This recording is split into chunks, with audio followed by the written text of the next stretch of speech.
ကျမတို့ရဲ့နေ့ရက်တိုင်းမှာပေါ့နော်အဆင်ပြေလားဆိုတဲ့ခါကျတော့အဆင်မပြေတဲ့အရာတွေလည်းအများကြီးရှိတယ်ပေါ့နော်အဲ့လိုပဲကျမတို့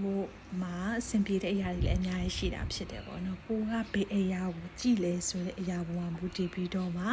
ကျမတို့ရဲ့ဘယ်လိုခေါ်မလဲဒီပျော်ရွှင်မှုတွေစိတ်ငြိမ်မှုတွေကကွာခြားသွားတာဖြစ်တယ်ပေါ့နော်ကို့မှာမရှိတဲ့အရာတွေအဆင်မပြေတဲ့အရာတွေကိုပဲကျမတို့ကတစ်ချိန်လုံးကြည့်နေမယ်တွေးနေမယ်ဆိုလို့ရှိရင်ကျမတို့စိတ်ညစ်လာမယ်မပျော်မရွှင်ဖြစ်လာမယ်အဲ့ဒီအတွက်ကြောင့်မို့လို့စိတ်သက်တွေကျလာမယ်အဲ့လိုမဟုတ်ဘဲနဲ့ကို့မှာရှိတဲ့အရာလေးတွေကို့မှာပိုင်ဆိုင်ထားတဲ့အရာလေးတွေကိုကြည့်ပြီးတော့မှကျေးဇူးတရားပွားများမယ်ဆိုလို့ရှိရင်အရင်ဆုံးဒါကျမတို့ပျော်ရွှင်ရတာဖြစ်တယ်ပေါ့နော်အဲ့ဒါဆိုတဲ့အခါကျတော့ဒါပျော်ရွှင်မှုဆိုတာဒါ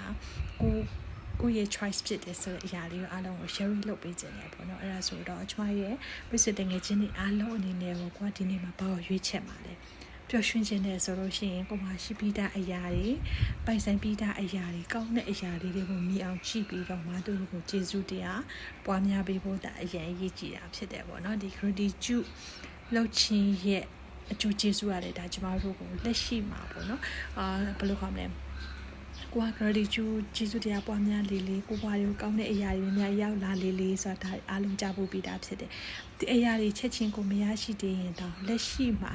အရင်ဆုံးနံပါတ်1ကိုပြောရှင်ရတာဖြစ်တယ်ပေါ့နော်အဲ့ဒါဆိုတော့ဒီအရာကိုမှရှိတဲ့အရာတွေကိုကျေးဇူးတရားပွားများလိုက်တာနဲ့တပြိုင်နက်ကိုယ်စိတ်အေးချမ်းသွားတယ်ပြီးတဲ့အခါကျတော့ကျမတို့ဒါပျော်ရွှင်မှုကိုရရှိတာဖြစ်တယ်ပေါ့နော်အဲ့ဒါဆိုတော့ဒါကကိုယ့်ရဲ့ choice ပေါ်မှာမူတည်နေတယ်ဆိုတဲ့အရာလေးကိုအားလုံး share လုပ်ပေးခြင်းတယ်အဲ့ဆိုတော့ဒီနေ့မှာဘာကိုရွေးချယ်မှာလဲ